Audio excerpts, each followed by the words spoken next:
Hello everybody and welcome back on BallinCraig estate. A young man standing here looking at a young woman. If you watched the last episode you'll know that she basically showed up just after Trevor and the young man had a meal and were discussing the options for what to do about balers. And she tells the young man that she has a business proposal. And he scratches his head a little bit, not really quite clear on what kind of business proposal he would be in a state to do. He's still recovering from his illness, but nevertheless he quickly dusts himself off and I'm sorry, I'm forgetting my manners.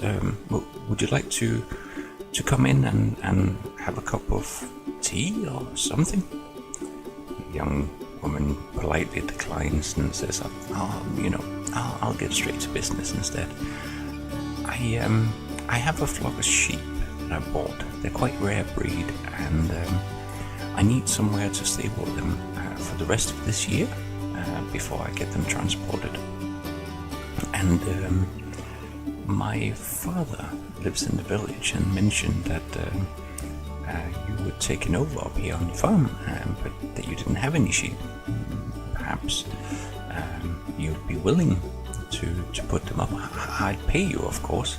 The only thing is, I don't have really feed for them as such, but I could offer you the second part of my business proposal, which actually comes from my father, who is the town vicar. There's 2 grass fields over behind the church, and they need to be cut because there's going to be a little village festival coming up in the summer, and we need the grass cut. So what I was thinking was, if you'd be willing to, I don't know, I could help out, but if you could cut the grass in those 2 fields, you could keep the grass and use it to feed my sheep with, turning it to hay perhaps, but and I'd pay you on top of that, of course, as well. I'd pay you an extra £500 a month. How does that sound? At this point Trevor is joining them and, "Oh, hello young lady," he says. "I haven't seen you around for quite some time. Quite a few years since you were running around down in the village." And he pats the young man on the shoulder. "Do you not remember Helen, the vicar's daughter from your summers?" The young man looks a little flustered. Well, not really. I mean, I remember there were other children around, of course, but no, I'm pretty, well, maybe, he says. The young man seems to be getting a little bit flustered, and Helen laughs and says to Trevor, that's quite reasonable. That is some time ago now.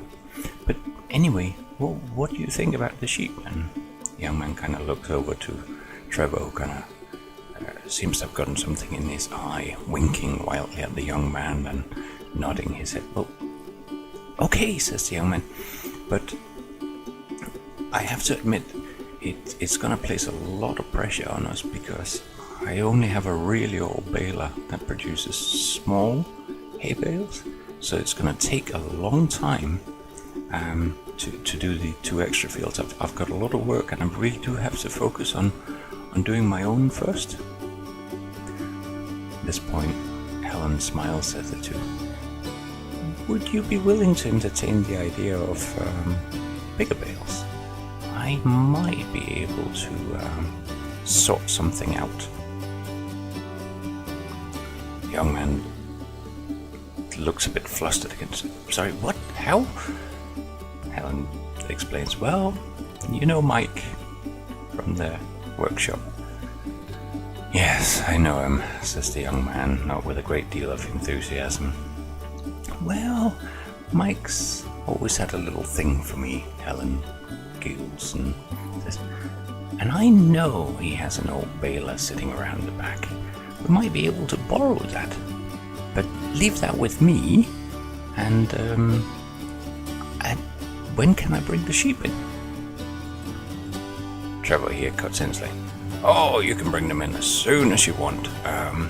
And actually, given I have a lot of work to be catching up on, maybe Helen could actually work a bit here on the farm, to help out, and maybe we could give her like the first month or two for free. But it'll be good for you two to work together, he says. Anyway, I gotta go and do some watering of the cows. I'll leave you to sort out the details. So the young man stands sort of still a little flustered and starting to kick a stone around in the road.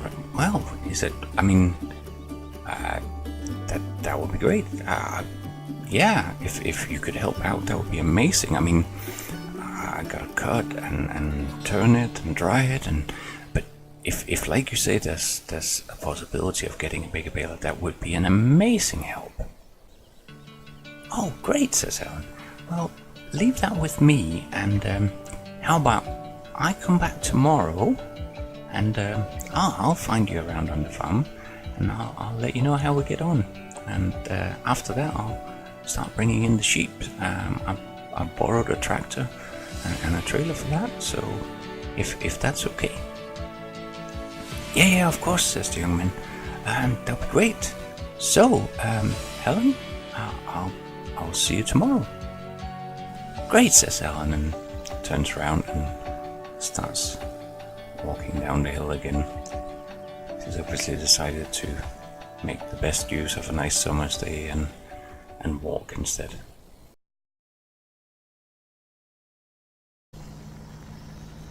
The next morning, the vet is back on the farm to do the final examination. The young man is awoken by a honking horn.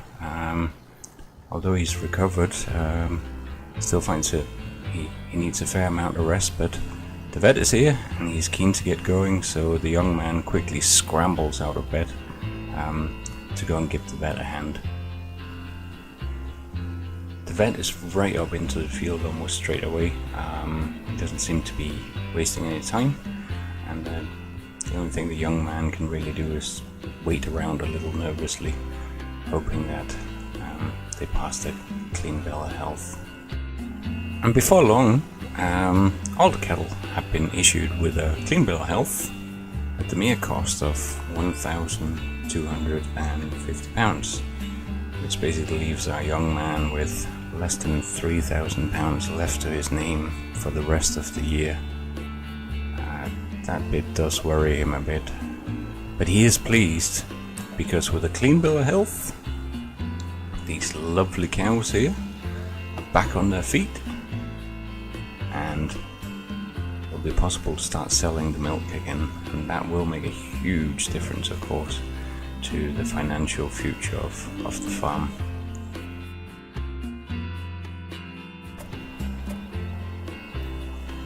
As the young man is just about to climb into a tractor to head up and get the grass cutter's header loaded up and moved to the next field, his phone rings. It's the neighbouring farmer that sold them the straw bales they have here at the back of the shed. Trevor's been in touch, asking a favour if he'll be able to come down and get rid of the contaminated silage bales for them. And the young man tells him that he'll be around for the best part of the day. So anytime he comes down, if he just gives him a ring, we'll make sure he comes down to the farm and helps out getting anything loaded. And with that, he gets on his way up to the grass field where the cutter is sitting.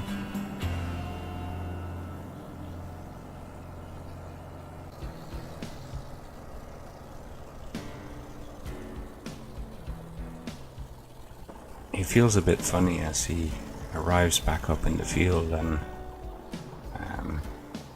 climbs back into the cutter. It was up in this field last time that he got so very sick.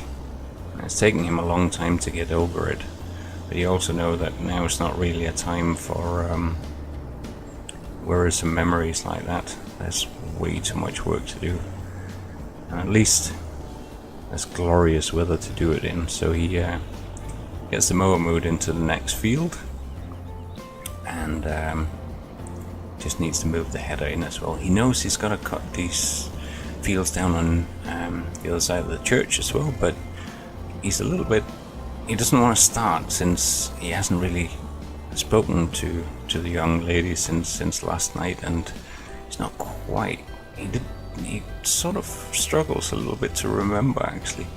He feels a bit funny. He found it very hard to concentrate all of a sudden. Other than he remembers her smile quite well, in fact, really well. Tries to shake it out of his head. Lots of work to do. I don't have time for that right now.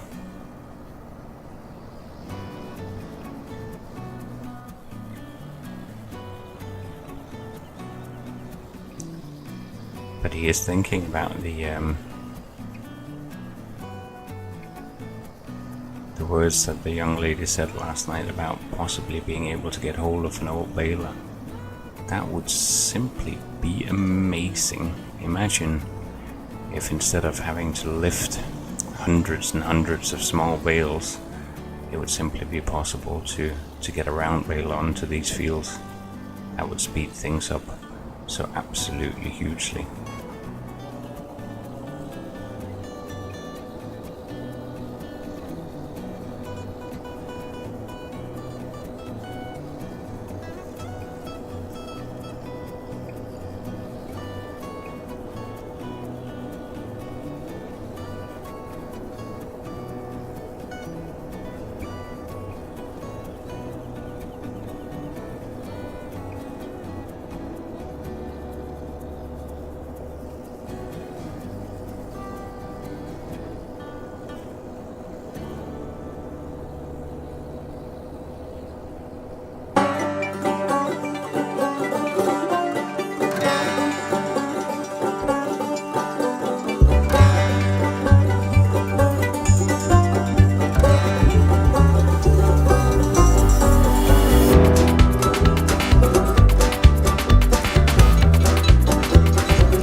The young man stops. It could have been to admire the view, but in fact the phone was ringing again. It's the neighboring farmer shouting that he's going to be coming down in about 5 minutes. So unfortunately, slightly to the young man's annoyance, he's going to have to break off and head back down. So back down he goes quickly, so he can get the front loader out and be ready to get those bales out of here. He'll be quite happy with that. They don't hold great memories for him anymore.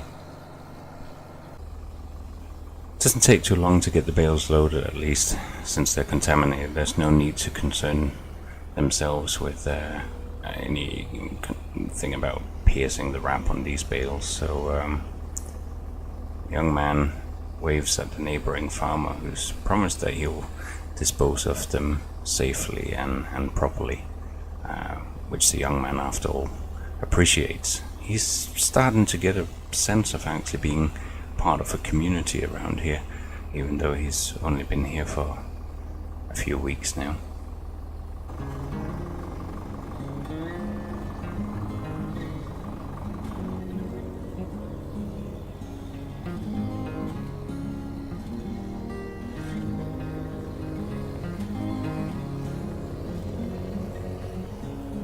So the young man doesn't even take the time to swap over tractors again, but simply gets going straight back up to the field.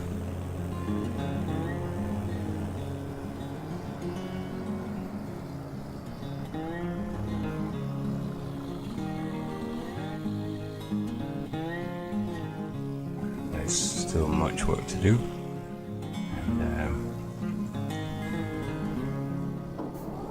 he really appreciates the efforts from his neighbor to help him out, but he is so much more energetic today, and he really wants to get this field done in the day.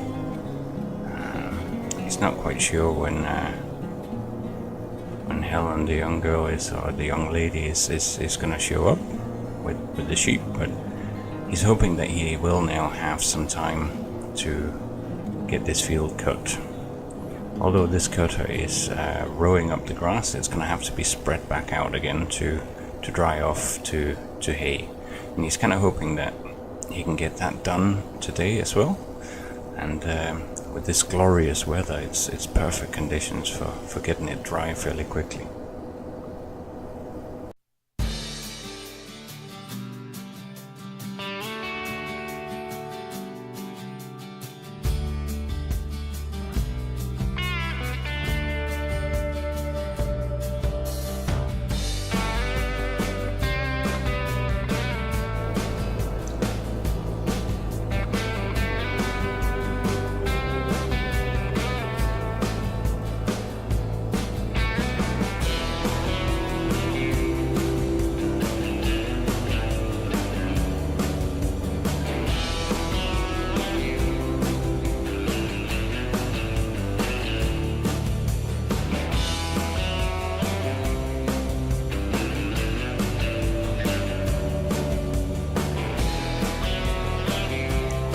The young man is into that concentrated mode where he is just focused on the task ahead when he suddenly sees her standing in the field.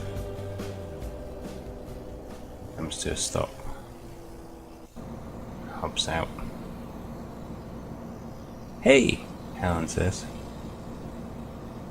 "I brought the sheep, but I do need a hand. I just need to have somebody hold up the fence side as we can guide the sheep into the stable." "Oh, yeah, of course," says the young man. And let me just switch off the cutter. Although he's very pleased to see Helen again, he's also sort of slightly quietly cursing himself that it seems he'll never be finished with this field. But they head back down the field again to get the sheep unloaded.